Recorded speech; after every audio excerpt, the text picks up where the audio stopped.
Pac-12 Panic Room plus BYU plus USU plus Weber, JP Chunga, Mitch Harper.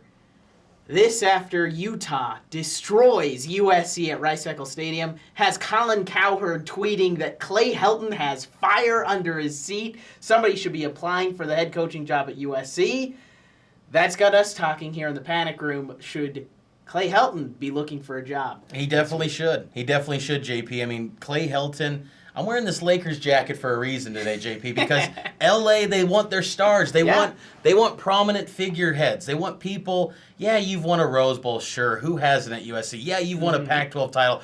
Who hasn't at USC? But you don't bring the glitz, the glamour to LA. You don't bring Snoop Dogg on the sidelines. You don't have the stars lining up at the Coliseum anymore. Clay Helton just doesn't have, I think that's something special that USC, the great USC head coaches have. And I just feel like what he's done in his time at USC had 54 4 and 5-star recruits. You guys talked about it on Gunther and Ben with Ryan Abraham. 54 4 and 5-star recruits, and they got completely dominated by a Utah team that only had 7 4 or 5-star recruits, and 0 were 5 stars, by the way. So they just got dominated. I think Clay Helton should be on the hot seat. This guy, I feel like anytime they play an opponent that is better coached, better talent, they always not only lose, but just get dominated. And that's what's happened time and time again. JT Daniels is no longer a freshman, in my opinion. We're at the midway point. He should have played a lot better than that, but this team just has nothing going for him, and I think this could get really worse for him.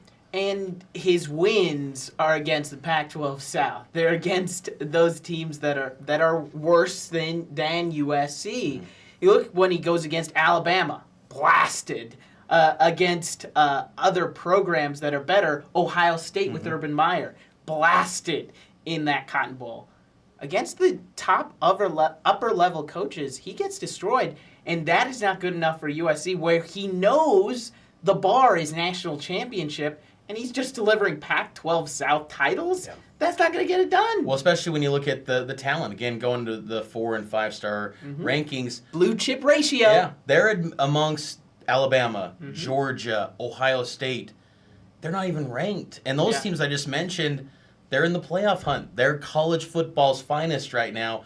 USC has a roster built like them. Like, they're on par with those teams, and they're not even in the same stratosphere. To me, USC is bigger than a Clay Helton. And it just seems like a strange dynamic of Lynn Swann. Maybe does he just want a USC guy with him that's going to listen to him? I mean, I just think that whole organization, from the AD down to the coach, they're a private school, so we don't see how much they're paying Helton exactly. But I just wonder if they're willing to keep up with those programs that they recruit on par with. Are they willing to put out even more money to go get a big-time head coach? Because I just feel like that position, Clay Helton, USC head coach, it's bigger than Clay Helton. And they can get one of the best coaches in college football. If that position became open today, you're talking about some of college football's finest coaches in the mix for that job. At least I would think. But Clay Helton, to me, I would have no problem with USC making a change with Clay Helton. In fact, I think that's what they need to do. And hell, you might even see NFL guys want to pop back into Jack Del Rio, maybe. Jed Fish at the LA Rams, just right down the corner there for them. But looking at the games as we transition to that, Clay Helton in our back mirror. We'll be getting to that USC game in a moment.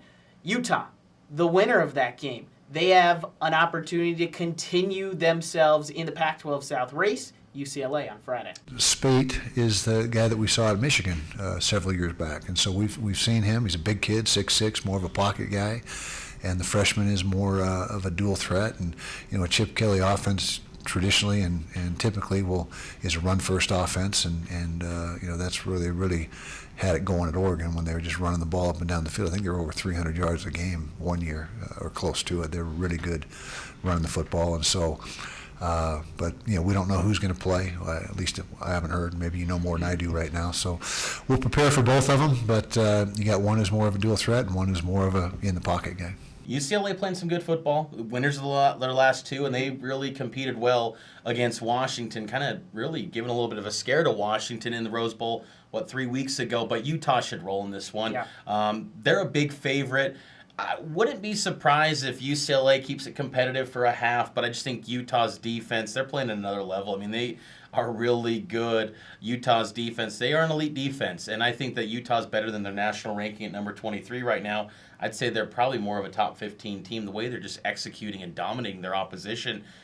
Good, talented team, Stanford and USC. So I think that Utah cruises to an easy win in this one. Sneakily big game, because if UCLA wins, they're right in the control How is that seat possible?